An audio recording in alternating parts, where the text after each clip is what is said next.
4వ సారి తెలుగుదేశం పార్టీకి అధికారం ఇచ్చినా సరే ఉత్తరాంధ్రాన్ని ఇప్పటికీ వదిలేసి గాలికి వదిలేసి ఇక్కడ కాలేజీలు నిర్మించడానికి లేదు, హాస్పిటల్స్ నిర్మించడానికి లేదు, ప్రాజెక్టులు పెట్టడానికి లేదు. సో తప్పకుండా ఇవన్నీ కూడా ప్రజలు గమనిస్తూ ఉన్నారు. నిన్న స్థానిక పోలీస్ యంత్రాంగం ఎన్ని అడ్డంకులు సృష్టించాలని చూసినా, ఎన్ని నిబంధనలు పెట్టినా, ఇటు విశాఖపట్నం సిటీ పోలీస్ కానీ అటు అనకాపల్లి జిల్లా పోలీస్ కానీ ఎక్కడికక్కడ నియంత్రించాలి, వారి కాన్వాయ్ని అడ్డుకోవాలి, కాన్వాయ్లో వస్తున్నటువంటి వెహికల్స్ని అడ్డుకోవాలి, వస్తున్నటువంటి ప్రజలను అడ్డుకోవాలి. స్థానికంగా ఉన్నటువంటి కొంతమంది ఎమ్మెల్యేలను అడ్డగించారు. ఎంత నిర్బంధించాలని చెప్పి చూసినా అన్నిటిని కూడా దాటుకొని జగన్మోహన్ రెడ్డి గారి మీద వారు చేస్తున్నటువంటి పోరాటానికి మద్దతు ఇవ్వాలని చెప్పి నిన్న కార్యక్రమానికి హాజరైనటువంటి ప్రతి ఒక్కరికి కూడా మరొకసారి వైఎస్ఆర్ కాంగ్రెస్ పార్టీ తరఫున హృదయపూర్వకంగా వారికి ధన్యవాదాలు తెలియజేసుకుంటూ, నిన్న విశాఖపట్నం సిటీలో కూడా కురుపాం ఈ పిల్లలకు సంబంధించినటువంటి హాస్పిటల్ విజిట్లో కూడా స్థానిక సిపి గారు, వారు సీనియర్ ఐపీఎస్ ఆఫీసర్, కానీ నిన్న వారు మాట్లాడినటువంటి మాటలు చాలా బాధాకరం. కొంత డిగ్నిటీ మెయింటైన్ చేయాలనేటువంటిది మా తాలూకా కోరిక, ప్రజల కోరిక కూడా. ఒక మాజీ ముఖ్యమంత్రి గారిని పట్టుకొని వారు మాట్లాడడానికి వీల్లేదు, మిమ్మల్ని కూడా ఇబ్బంది పెట్టారు. వారు ఎందుకు మాట్లాడకూడదు? ఆయన తెలీదా? వారు మాజీ ముఖ్యమంత్రి అని మీకు తెలీదా? జడ్ప్లస్ కేటగిరీలో ఉన్నటువంటి లీడర్ అని చెప్పి తెలీదా?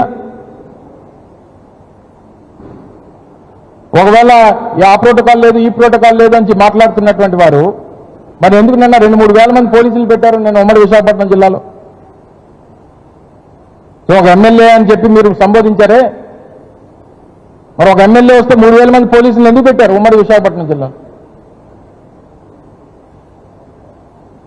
మీరు గుర్తుపెట్టుకోవాల్సింది ఒకే ఒక్కటి, నిన్న వచ్చినటువంటి జన ప్రభంజనం ఇది జగన్మోహన్ రెడ్డి గారికి కొత్త కాదు. జగన్మోహన్ రెడ్డి గారు మీరు అన్నటువంటి ఈ మాజీ ముఖ్యమంత్రి ఇవేవి కాకముందే ఇంత పెద్ద ఎత్తున జనం జగన్మోహన్ రెడ్డి గారికి వచ్చారు. అది ఆయనకున్నటువంటి క్రేజ్. అది దయచేసి గుర్తుపెట్టుకొని కాస్త డిగ్నిటీ మెయింటైన్ చేయాలన్నటువంటిది మా తాలూకా కోరిక. మీరు మాట్లాడినటువంటి మాటలకు ఒక రాజకీయ నాయకుడు మాట్లాడినటువంటి మాటలుగా కనబడింది. దయచేసి వాటిని సరిదిద్దుకుంటే మంచిదనేటువంటిది ఒక సూచన. మరొకసారి నిన్న ఈ కార్యక్రమాన్ని విజయవంతం చేసినటువంటి మా పార్టీ శ్రేణులకి, మా పార్టీ కార్యకర్తలకి, ముఖ్యంగా ఈ సమస్యకి సంఘీభావం చేయడానికి ఇచ్చేసినటువంటి ఉమ్మడి విశాఖపట్నం జిల్లా ప్రజానికానికి అందరికీ కూడా మరొకసారి 2 చేతులు జోడించి పాదవందనం తెలియజేసుకుంటాం. కేకే రాజు గారు మాట్లాడతారు.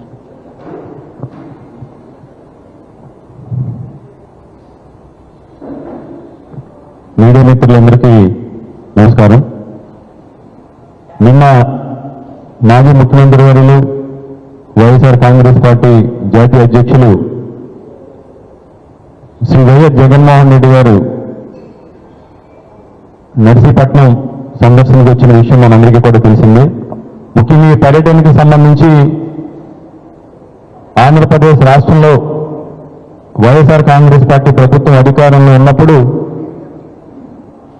జగన్మోహన్ రెడ్డి గారు ఈ రాష్ట్రంలో డాక్టర్ కావాలనుకునే పేదవాడి కళను నిజం చేయాలనే ఉద్దేశంతో, అంతేకాకుండా ప్రతి జిల్లాలోనూ కూడా ఒక మెడికల్ కాలేజ్ ఉండాలి, ఆ మెడికల్ కాలేజీల్ని ఒక ఆధునిక దేవాలయాల్లో తీర్చిదిద్దాలనే ఒక దృఢ సంకల్పంతో 17 మెడికల్ కాలేజీ శాంక్షన్ చేయించడం, ఆ కాలేజీలన్నింటిలో కూడా ఫైనాన్షియల్ శాంక్షన్ కంప్లీట్ అవటం, ల్యాండ్ అలాట్మెంట్ చేయటం, అందులో నిర్మాణాలు కూడా చాలా వరకు కూడా పూర్తి చేయటం, 5 మెడికల్ కాలేజీలని అడ్మిషన్స్ కూడా స్టార్ట్ అవడం మనందరికీ కూడా తెలిసింది.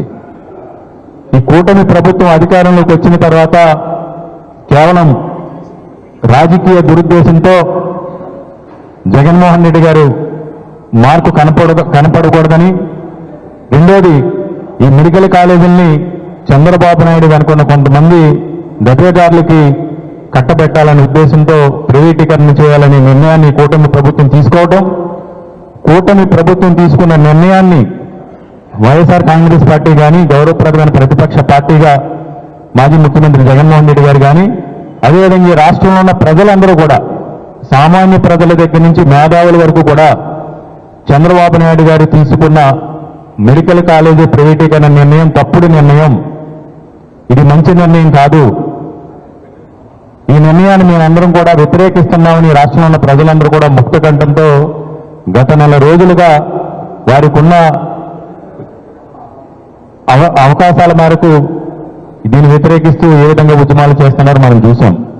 ఈ ప్రజలందరికీ కూడా మద్దతుగా నిలవాలి, మద్దతుగా నిలిచి పెద్ద ఎత్తున మెడికల్ కాలేజీలకి వ్యతిరేకంగా పోరాటం చేసి ఈ ప్రభుత్వం మీద ఒత్తిడి తీసుకొచ్చి ప్రభుత్వం మెడలు వంచి ఈ ప్రభుత్వ మెడికల్ కాలేజీలు ప్రభుత్వ రంగంలోనే కొనసాగే విధంగా చేయాలనే ఉద్దేశంతో జగన్మోహన్ రెడ్డి గారు నిన్న విశాఖపట్నానికి విచ్చేసి విశాఖపట్నం నుంచి నర్సీపట్నం మెడికల్ కాలేజీకి వెళ్లాలని ఆయన పర్యటన ఉంటే దాన్ని ఈ రాష్ట్రంలో ఉన్న పోలీస్ అధికారులు కానీ ప్రభుత్వ పెద్దలు కానీ అడుగడుగునా కూడా అడ్డుకునే ప్రయత్నం చేస్తూ మొదట పర్మిషన్ లేదని మాజీ మంత్రివర్యులు అనకాపల్లి జిల్లా పార్టీ అధ్యక్షులు గుడివాడ అమర్నాథ్ గారు సమాచారం తెలియజేసి జగన్మోహన్ రెడ్డి గారి యొక్క టూర్ ప్రోగ్రామ్ సంబంధించి ఇలా నర్సీపట్నం మెడికల్ కాలేజ్ ఇచ్చేస్తున్నారంటే స్వయంగా పోలీస్ అధికారులు ఒక రోజు ముందు జగన్మోహన్ రెడ్డి గారి పర్యటనకి అనుమతి ఇవ్వటం లేదు, జగన్మోహన్ రెడ్డి గారికి పర్యటనకి 65,000 నుంచి 1,00,000 మంది తరలి వస్తారని స్వయంగా పోలీసు వారు వ్యాఖ్యానించడం మనం చూసాం.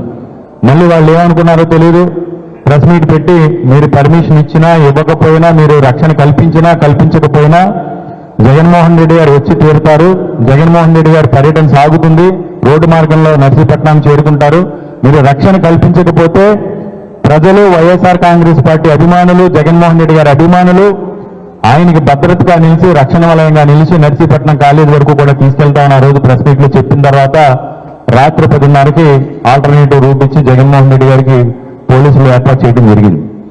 మనం చూసాం జగన్మోహన్ రెడ్డి గారు 11 గంటలకు విశాఖపట్నం ఎయిర్పోర్ట్ లో దిగిన దగ్గర నుంచి సాయంత్రం 5:15 నర్సీపట్నం మెడికల్ కాలేజ్ చేరుకునే వరకు ఒక కట్టలు పెంచుకున్న అభిమానం, ఒక జన ప్రవాహంలా ఓరిన వర్షం కురుస్తున్నా సరే అనకాపల్లి దగ్గర నుంచి నర్సీపట్నం వరకు కూడా జోరు వానలో కూడా ఎక్కడ కూడా లెక్క చేయకుండా ఎప్పుడు కూడా గతంలో ఏ నాయకుడికి కూడా విశాఖపట్నం జిల్లాలో కానీ రాష్ట్రంలో కానీ ఈ విధంగా 63 కిలోమీటర్ల పాటు బ్రహ్మరథం పట్టిన సందర్భం లేదు.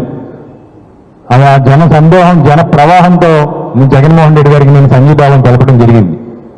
ఈ విశాఖపట్నం ఉమ్మడి జిల్లా ఉత్తరాంధ్ర ప్రాంతంలోని అభిమానులు కానీ సామాన్య ప్రజలు కానీ వైఎస్ఆర్ కాంగ్రెస్ పార్టీ శ్రేణులు కానీ ఈ పర్యటనలో ఇందాక అమర్ గారు చెప్పినట్టు అన్ని వర్గాల వారు కూడా ముఖ్యంగా చంద్రబాబు